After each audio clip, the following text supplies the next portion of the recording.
Ang isang nagiging problema, yung taxation natin na pagdadag, just like yung sabi na, yung sa gold smuggling, because of another new taxation gusto i-apply, ito yung same tax na yun, same tax bill. Na the administration is telling they can raise 40 billion pesos of new collection. However, there was a study among 47 countries who applied the same bill which became law. Hindi naman bumaba yung nag-smoke, hindi bumaba yung umiinom, pero tumaas ang smuggling kasi tumigil yung manufacturers at some producers ng box cigarette at saka ng ano. They smuggle na lang, nawala yung tao, nawala yung magsasaka. What happens? Well, sa akin sa business, kailangan talaga importante po talaga sa credit collection. Definitely those users, yung mga patronize consumers na yun. That industry should really be taxed, even. But in terms of implementation, which tama, yan naman yung nangyayari talaga every 5 years na yung a change of a sudden change in implementation or change or may bagong batas with respect to certain businesses. Talagang kailangan may adjustment period nagkakaroon talaga ng smuggling. So, dyan papasok yung so-called governance and implementation skills ng government. Okay. Bago kita yung party words, welcome muna natin si Atty. Albayo pa. Toy Bringas, magandang masapot. Maraming salamat. Nakaharap kayo. Pasensya nila, nalit tayo. Medyo na traffic kasi kami Mindanao natin. Ganun no? Ay, pagka wala naman ng traffic, wala tayo sa Pilipinas. Yes, oo nga. So, standby lang po. Atty. Bringas. Sir, yung tulungan na magagawa ng Philippine National Police and other line agencies po, business sector, problematic din dyan sa security. Now, you make mention of multiplying force kanina. I am not a policeman, but being rooted with these communities, identified ko yung mga criminals sa areas ko Now, we are saying we have the multiplying force that are the barangay officials, talots, etc. Are they really cooperating with the PNP? Or they are covering these criminals sa sarili nilang community? Yes, that's the very intention of our regional director doon sa Department Devolution Plan, to bring the police doon po sa barangay. Okay, unang-una, mas kilala po ng ating mga barangay official at alot kung sino-sino po yung nandoon sa kanilang neighborhood. At yung informasyon kung sino yung gumagawa ko ng mali doon, mas alam po nila. And then the police will be there to implement it. So this information, doon yung partnership. So yun po yung kailangan natin ma-develop na the information not just coming from the barangay. Pwede din po kasi yung mamamayan. Yung sincerity at honesty ng barangay partners natin. Well, we will have to, ang ginagawa po ngayon sa assessment is per barangay na po yung nire-report. Itong barangay na to, anong actions na ginagawa ng police, ano yung nagiging handa, ano yung mga informasyon na nakukuha. So, in due time, makikita po natin yung nagiging resulta nitong devolution plan in general speaking. What is important is, yung pong, kami po kasi binibigay po natin palaging cellphone number, yung 0999-901-8181. This is the SMS Action Center. Tanggap lang po kami ng tanggap ng impormasyon mula po sa mamamayan. At kung kailangan po ng immediate response ng police, yung pong detalye na yun, ibabato po ng radyo doon sa kabilang kwarto, sa kabilang group, which is the Tactical Operations Center, para ma-providean po agad, may bato agad sa mga yung informasyon.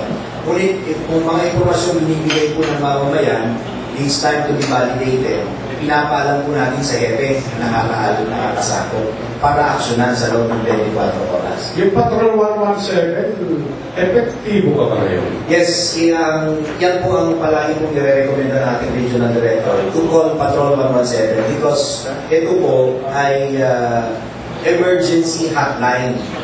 So, pag tinawagan mo po yan, nag-QQ nga ho So, there's ang pagkakasabi po niya ay upgrading of the equipment to be able to receive more calls. Meron pa ba kayong mga tao? Alam ko, nagaling sa New York.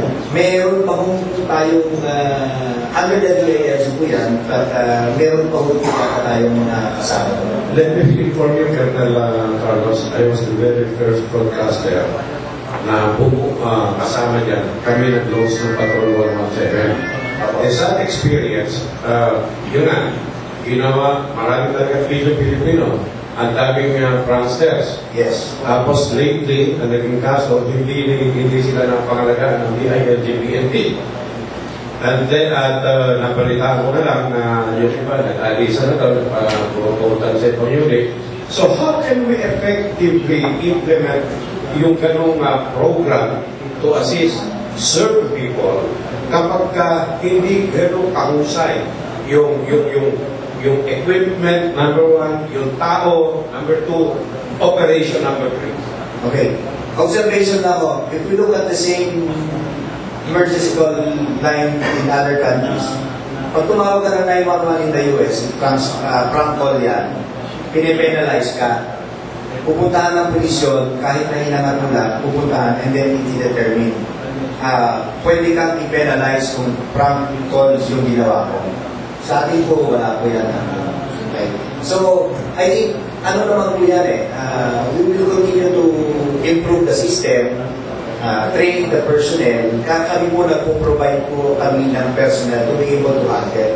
Observation din lang, sa ibang napansin po namin sa mga pagbisita po namin sa ibang police department during training, actually 24/7, civilian po yung nakabantay doon. And yung may training po kasi sa pagsagot at how to handle the emergency cases. Lalo sa crisis. Yes. So kaya po, I think the leadership is doing its best. Number 1, yung equipment nga po, kasi para hindi po matagal yung queuing ng tawag, maka-respond din po agad yung unit na pwedeng tawagan. Pero the best po at this time, especially po sa ating mamamaya, identify the police patrollers that is there in their community.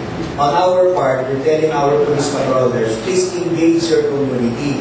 Puntahan mo yung tindahan, makipag-usap ka, sabihin mo, sir, ma'am, ito po ang aking cellphone number, ito po oras ng aking duty. Kung meron pong emergency, text nyo lang po ko, tawagan mo. Siguro check natin yung Colonel, kasi you make mention of the United States, even in Japan, ganyan.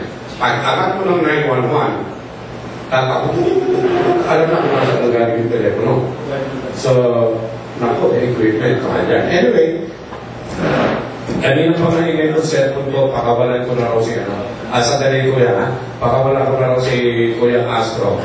Dahil meron daw siyang isa pang, kaya mo ba ba ito magagal? Hingin ito. Pwede ka nang, okay, before that. Anyway, tanong ang question, please. Kevin. Good morning, sir. Lili Miranda po from DCM, sir.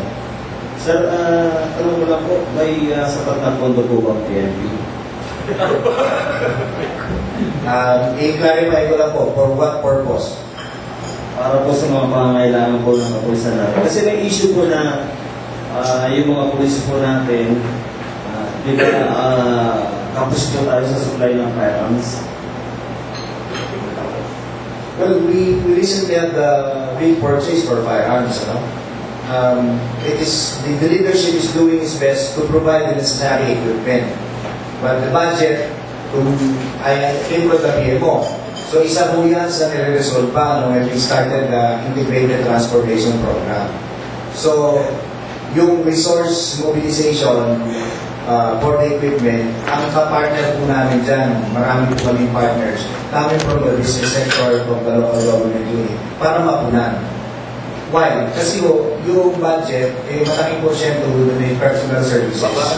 So when pertaining to equipment, yung po ating liderato, yung mga partners po namin ay pinipili po namin na may ilagay sa bawat isang police. What is very important is the communication system. Most of